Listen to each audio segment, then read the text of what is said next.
was born in China. I only lived there for 2 years, and then my parents were with 1,000 missionaries in a single day, kicked out of China. But I always felt a strong attachment to the persecuted church, the church under communism. And when I was 27 or 28 years of age, a burning desire came into my heart. I can't explain it. It must have been from God, that's where I wanted to go back to. I had heard about the suffering church in communist Europe, and I had contacts, not with the Alliance, but with another group, and I started to explore those, and as soon as they knew that I was available and interested, they actually suggested that I join the underground seminary.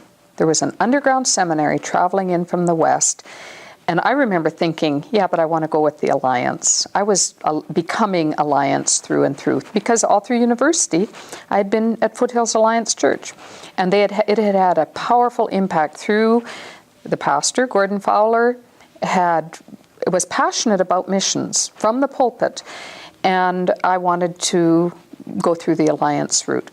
Well, when I was sent on a missions or on a trip to see what the potential was, I had been recruited perhaps to teach Greek in the underground seminary. I'm a linguist. I know New Testament Greek.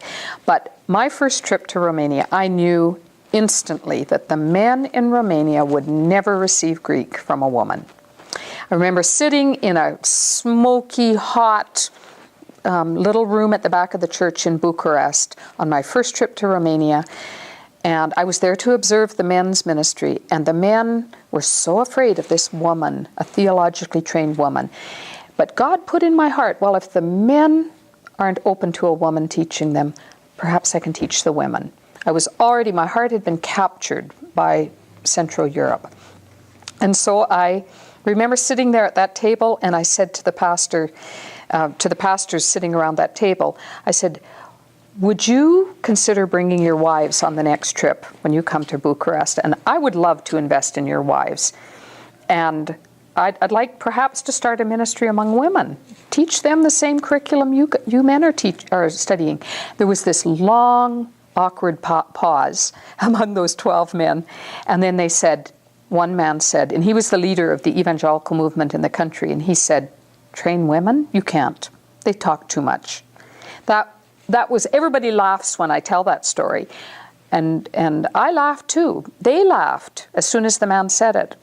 But that day, each man, we went around the table, they raised their hand, I'll bring my wife, I'll bring my wife.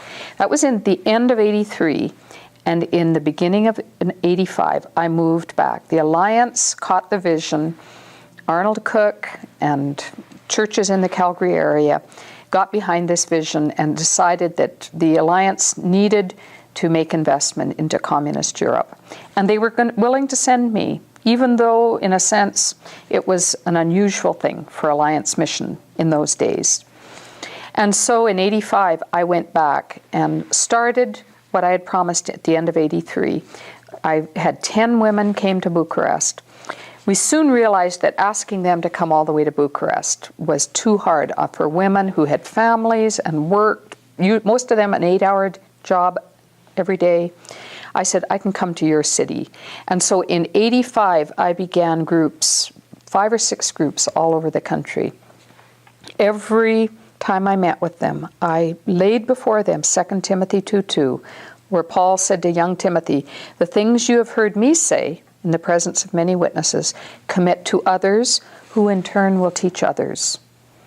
And so I would draw on this piece of butcher paper for each group, I would draw a circle with myself at the center, with spokes radiating out, and I'd put their names at the end of the spokes and say, you're my first generation.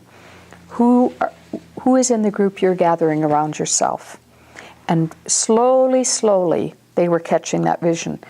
If after a year or so, any person in my group couldn't demonstrate that they were in fact teaching others, I wouldn't let them stay forever in the group, because I told them that a sign of maturity is being able to reproduce yourself. And so I said, I'm not here to just give information and let you become fatter and fatter and fatter like a sponge, just soaking up information. Whatever you learn from me, you in turn must be teaching others. So that's how it began.